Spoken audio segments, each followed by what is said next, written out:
And the work he achieved in 1781 with the Critique of Pure Reason, that is an absolute watershed. The death of metaphysics, many say. The death of metaphysics. Metaphysical speculation cannot continue beyond the statement of Kant. So Heidegger, who I think is most important in this, I must leave him a bit on the shelf here, I can't possibly do Heidegger here. But Heidegger says, Kant's philosophy shifts for the first time the whole of modern thought and being, Dasein, into the clarity and transparency of a foundation, Begründung. Transparency and clarity of a foundation is wrought by Kant. This determines every attitude towards knowledge since then. In other words, epistemology is fundamentally changed by the scientific enlightenment. It reaches its clearest and most radical expression with this great monumental works of Kant.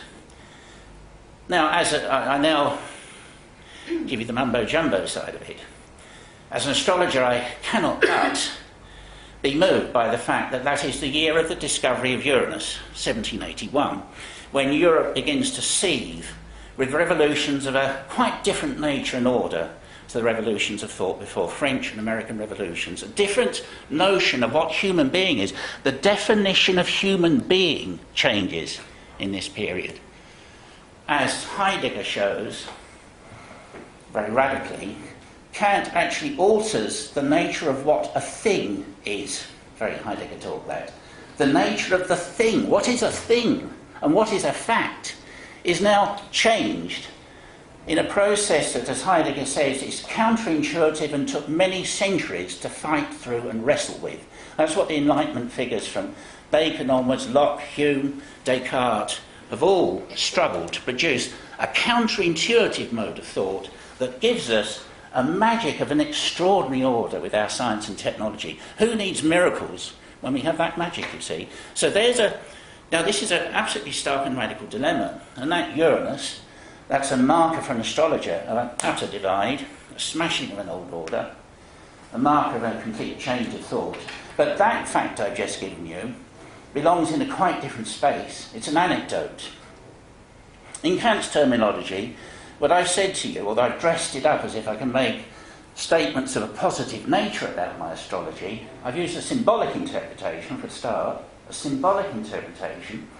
Uranus is physically at a certain place in the sky in 1781, astronomical fact. I then form an opinion that this means something symbolically, not positively, not causally, not assertively, not positive knowledge, about the situation then. That assertion, as Kant will show me very serenely, very definitely, belongs in the realm of opinion and not in the realm of knowledge. It cannot be used as a construction stepping stone of knowledge, such an opinion.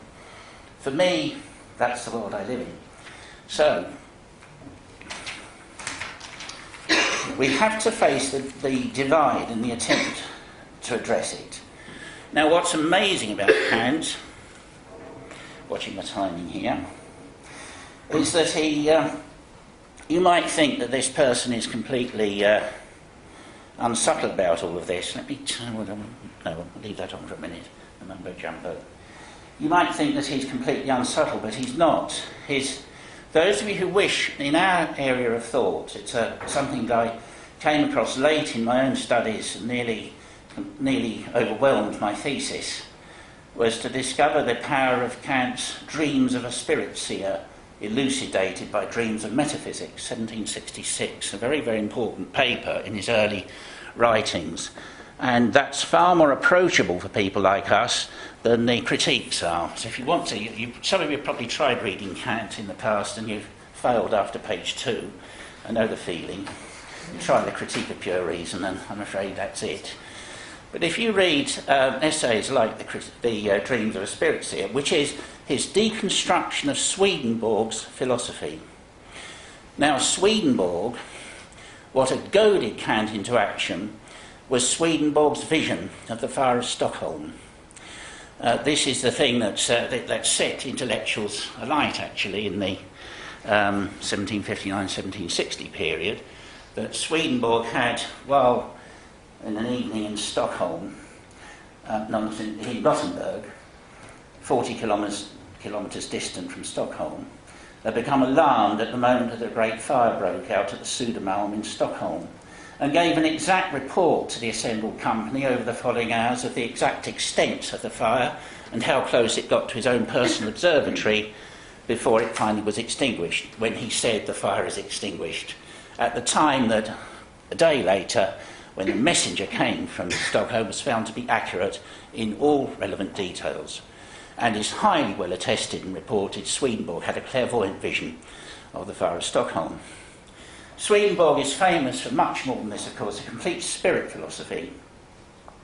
Now, what Kant does is an extraordinary piece of intellectual work, and I do commend it to you, because Kant actually acknowledges that he is himself inclined to believe in the nature of spirit or soul. But he says these things enter a realm where we have to apply a negative epistemology. It is not knowledge. It remains a type of fiction, and he doesn't mean that in a derogatory sense. It remains forever placed in an area that is not positive knowledge. And he shows how Swedenborg has built upon an older metaphysic that loosely and vaguely allows the idea of spirit and soul, coupled it with some of his powerful experiences, and built up a complete edifice of philosophy about the spirit world and our communion with the spirit world. And what's so interesting about Kant's work is he does it using dialectical method. He first establishes the case philosophically for a spirit world, and he does it so excellently.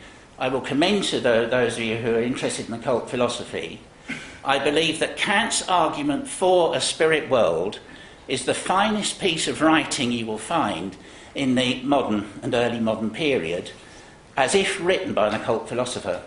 It is perfectly done.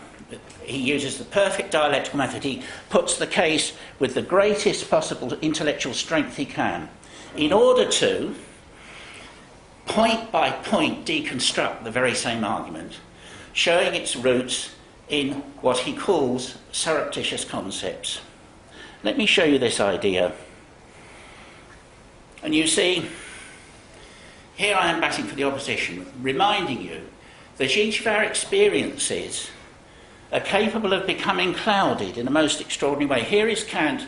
It's a very interesting hermeneutic passage, this from Kant, showing how he talks of the difference between dreams of sense, where we actually have hallucination, and he says that's extremely difficult to deal with. Somebody who sees directly a ghost, there's nothing you can do about it, they've seen it.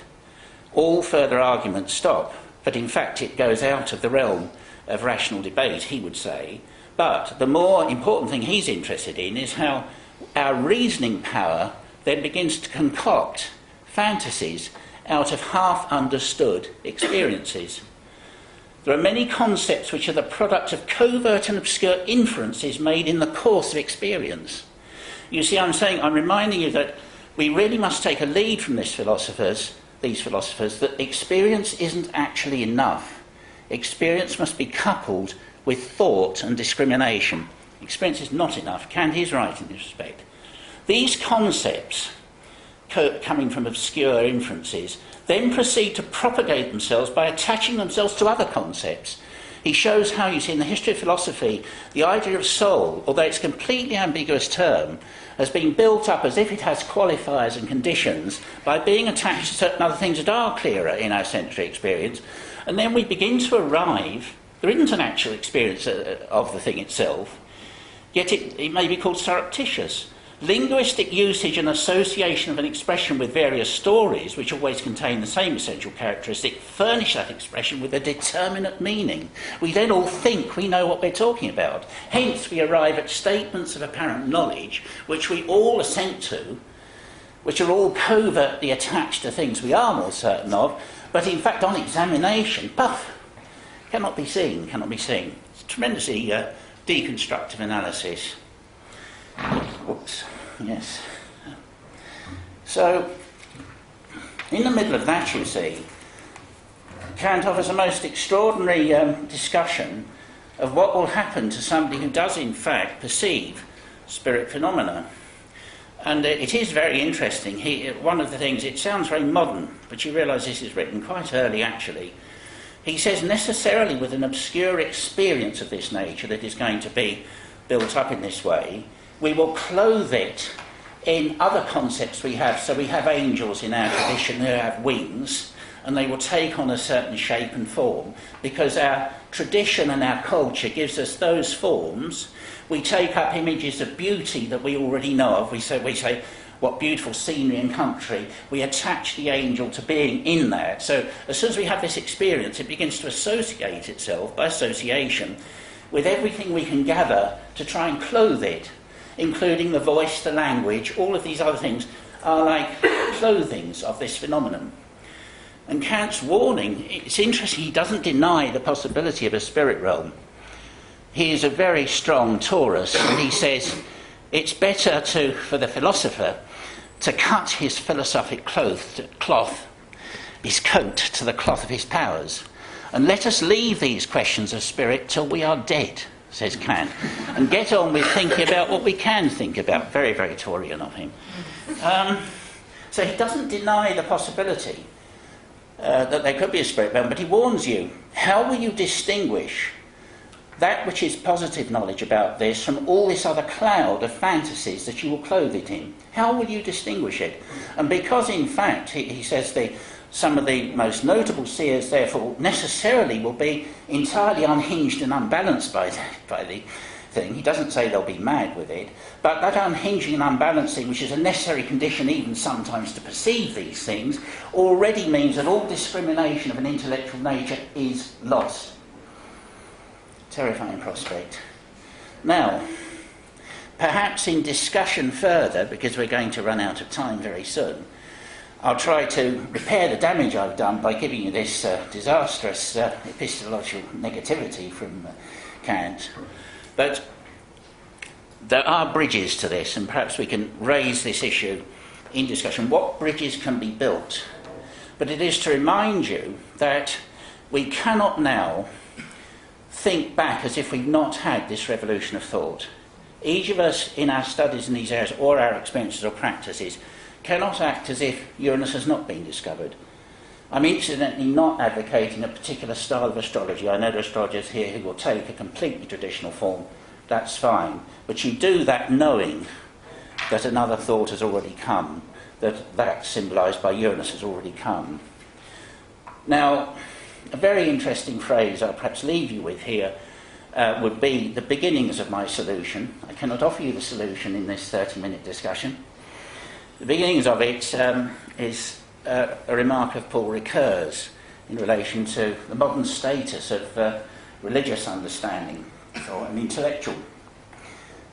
Ricoeur says that one has to return to the material with second naivety. We cannot be first naive. First naive is really stupid. You cannot act as if this thought has not occurred, this transforming thought that has changed the whole nature of what human being is, all of our institutions, our whole academy, our sciences and technology. That cannot be unthought. We are children of it.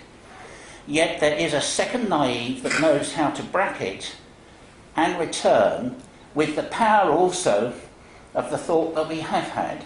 So it is not to deny this, it's not to be swept away by it, not to deny, but certainly not to act as if it isn't there. So I would advocate to you the correct approach to the question of the Daimon, any attempt, which is utterly difficult, to ally thought and discrimination with this, is the move of second naivety, but not the move of first naivety. So it cannot be a matter of simple belief anymore. I think that's probably enough to have started the ball rolling on this subject matter. All right? Yes.